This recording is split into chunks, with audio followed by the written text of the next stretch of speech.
Exactement, on va passer au prochain combat, on va laisser David l'annoncer. Catchweight. Celui que je vais appeler maintenant sera dans le coin bleu. Je vous demande d'accueillir, comme il mérite, comme il se doit, Pierre Grandjean.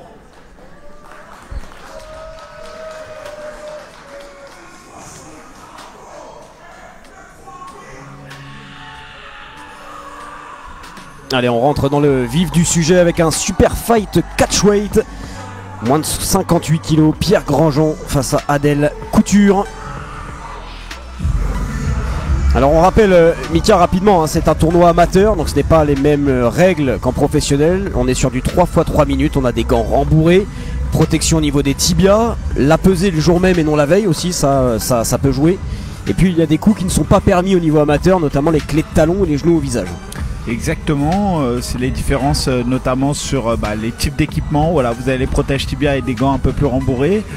Ensuite vous avez, tu l'as dit, sur le format des rounds, tu l'as très bien expliqué, au lieu d'être sur un 3x5 ou un 5x5, vous êtes sur un 3x3 minutes.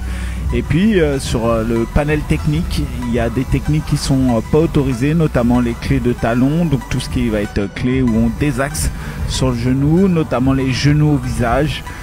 Et voilà, ce sont des petites choses. Maintenant, l'idée du format amateur, encore une fois on le rappelle, c'est d'acquérir une expérience sur des formats. Voilà, vous avez deux types de circuits: le circuit fédéral, donc tout ce qui va être championnat de France, championnat d'Europe, championnat du monde, ou le circuit privé, c'est ce qu'on vit ce soir au 100% Fight, sur lequel vous venez combattre soit pour un 100% Fight, soit pour un super fight, soit dans le cadre d'un tournoi. Là c'est un super fight, et le but c'est d'acquérir de l'expérience pour ensuite, pour ceux qui seront bons et qui ont passé les tests, aller sur le circuit professionnel. Exactement, exactement Mika, et vous l'avez vu hein, sur le petit clip d'introduction, tous les grands noms du MMA se font passer par le 100% Fight.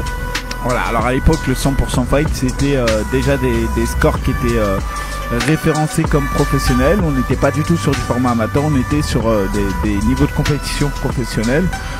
Moi-même j'ai eu cette chance de commencer avec Stéphane Hatch donc, et beaucoup de combattants effectivement professionnels d'aujourd'hui sont passés par le 100% Fight, et pour parler des plus récents ou du moins ceux qui sont en haut de l'affiche, Nassourdine Imavov est passé par le 100% Fight, Francis Ngannou, Taylor Lapillus, Baki, William Gomis, Saladin Parnasse. Ouais, on pense